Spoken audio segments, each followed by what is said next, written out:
We are here with Aimen Hosni.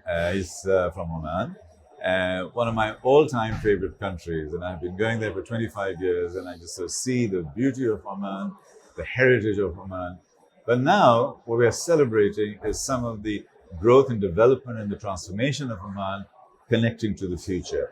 And the man who's helping us to articulate that story is Aimen, who is the CEO of Oman Airports. He's here on the sidelines of the Harvard Business School Crossroads Conference, and he is with us talking to us about everything Oman, everything airports, and everything technology and transformation. Aimen, welcome. Good to see you, sir. Thank you. Thank you very much.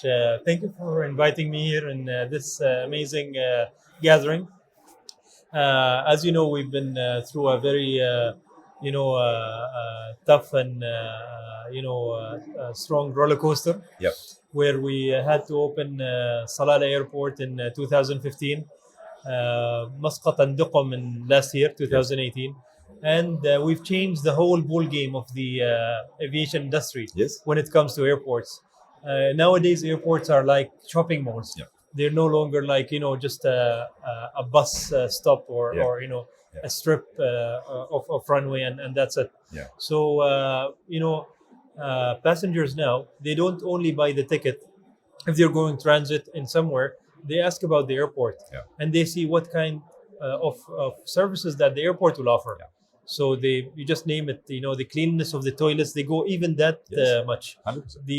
The internet connectivity, the restaurants, the price of the coffee.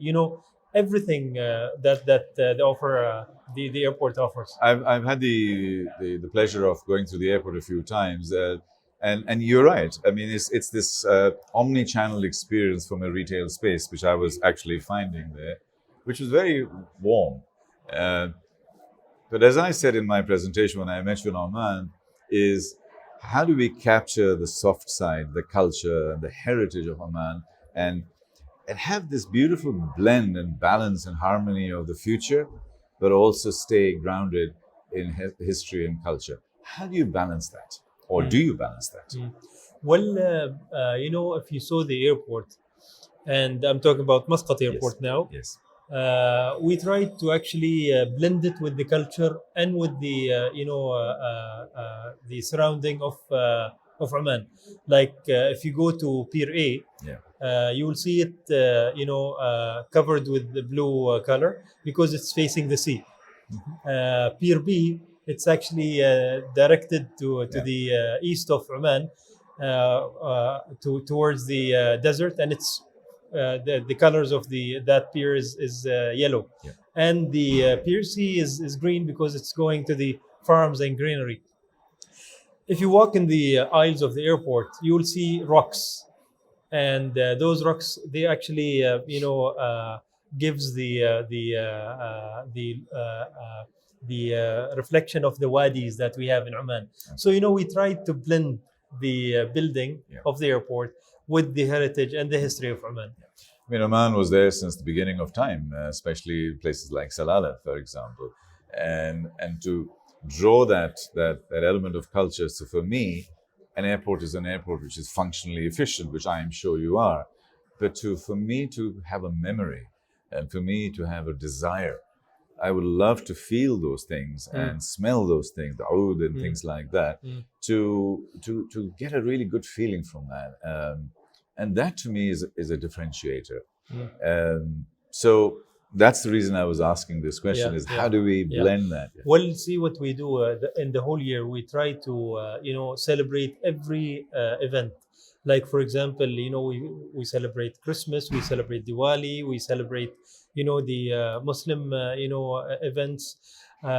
Once one of our staff, he gave an idea of having the Luban, because the Luban is Omani product, and it actually has like the Luban is the frankincense. Yes. So he started it, and it triggers the fire alarm. So we had to stop it. I see. Fair enough. You have to be careful of these things Yeah, too. yeah. Now, you spent over $1.8 billion, which is a chunk of change when it comes to Oman. You've and done your that's it. homework. I have. And at that point, I mean, how do you, how will you measure? I know it's a government-based asset, so you are measuring it through return on the benefit for the people. But what are the ROIs? Is that the ROI, or are there other things that the return on investment? Well, the company is owned by the government, but we work on a very professional private aspects. Yeah. The shareholder is at the end of the year, he comes and question us as management on the net profit, on the contribution. And the way we work is we do like surveys, we do like, lots of questionnaires. We try to get feedback from our customers. Yeah. We make sure that the customer have a smile at the end of the day.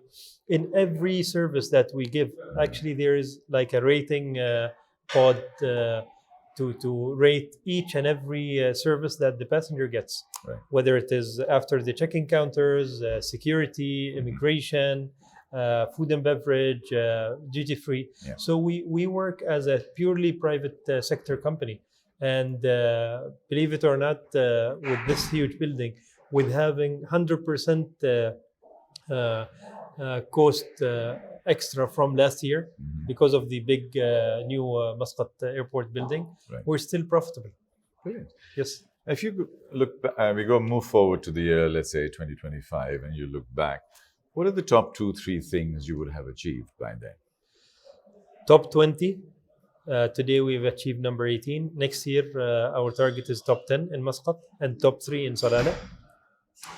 There's another target which is a bit hush, but I think we can achieve. Where today we're managing 4 airports. In year 2022, we should manage 10 airports. So we're working hard on doing organic and non-organic growth.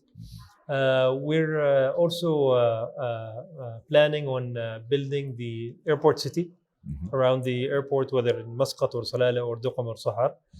And we would like to contribute to the economy and to the leisure and to the tourism sector of the country with those new cities. Like, for example, if the city has 5-star hotels and have overspill in that offerings, Yeah. we don't compete, we complement. We do 4 stars or 3 stars even.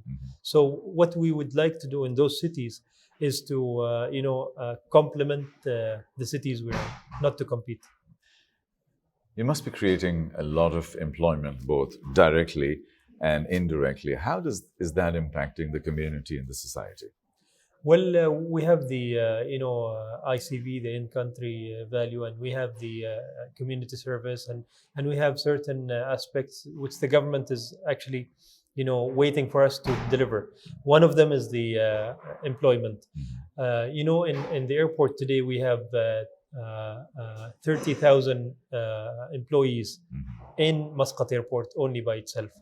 If you go to other airports, we have 5,000 Salalah, we have 2,000 each in Duqm and Sahar, and we're actually expecting, when we build the airport cities, to double and triple those numbers within the next 4 years. So as we move forward now, on a more micro level, what are the top 2-3 things you're looking at over the next, say, 12 to 24 months in terms of the incremental shifts and how you are working towards delivering those more early specific hits? Yeah. We're looking thoroughly on artificial intelligence. We would like to be the smartest airports, in the region and maybe in the world. This is one element that we're looking at. The second element is to make Muscat not only as a hub, but as a final destination for passengers. Yes. Because at the end of the day, we have lots of offerings. Our culture is a good offering. Our heritage, our mountains, beaches. So I think the next stage is to make sure that we have like a final destination as Oman. Do you have a large cargo component associated as a hubbing area, or is it much more to have the physical passenger? Today we're our focus more on passengers than cargo. But I think in the airport city that I just talked about, We will have a free zone area. We will have a cargo zone. Today, our cargo have increased from 2017 to 18, 35%. I think it's a big potential for us to grow. I think Oman have done a good decision when they have actually linked airports to seaports. So like Sohar have a port, a main port, and an airport next to it. Likewise, Duqm and Salalah. So we're trying to do like sea air or air sea cargo, and we're working on it. And it looked like it's picking up a lot nowadays. Because I call cargo the invisible passenger. Yes, and yes, that is exactly. actually quite important. Exactly. And the other one is that Oman's location is so blessed because you're right next to the Indian Ocean. You have the Sohar port, so the transshipment sort of business could become a very interesting new business model. Now, moving forward, what are the kinds of things that? No, let me go back on that. Which airports or which part of technology or experience inspired you? Was it technology? Was it experiences in, I don't know, lovely airports in Seoul or Changi or Dubai or parts? What inspired you? I mean, when you were thinking through that initial thought process. Well, airports, it's a different, animal by itself. It's too complex. And I don't know what to say, but fortunately or unfortunately, I love to work under pressure. Which is me. And yes, I realize that. And airports. That's why I'm like this. And airports is actually like that. Yeah. It's always keeping you on your toes. Yeah. To go back to your question, what we do? We don't say like we opened our new airport, Salalah, Duqm, and Muscat, and that's it. No, we go beyond. If you know, last week I was actually in Istanbul looking at their airport before they open. Yes. To just see what have they done and we didn't do, right. And probably go back and try to leverage from that. Likewise in Dubai and all other airports. Nowadays you need to serve, all kind of, taste, all kind of passengers. You have the elderly, you have the mid-range, and the young. Believe it or not, what I do, once every quarter, I sit with my young team who are like 25 years and below, and sit with them and just have an open discussion and see what do they like, what do they want. For the elderly, I know because I represent them. So, funny you say that because I have created what I call youth boards, not just as a focus group, because what you're talking about is a focus group. Yes. What I'm talking about is a completely empowered young advisory board with an average age of below 25. Nice. And then they report directly to you or to the chairman or together like that. Because if they report to the other board, they'll say, young people, CSR project, we look after them. No. Let them also report directly to you and let this board report together, and then you are the integrator of that. And what that starts doing is changing the dynamic of the feedback that you're getting, because spend money on at least 50% of the money, because these people will represent the future. And the older generation will represent compliance, can represent experience, represent engineering, and so on. Then the young will represent the digital, they're digital natives.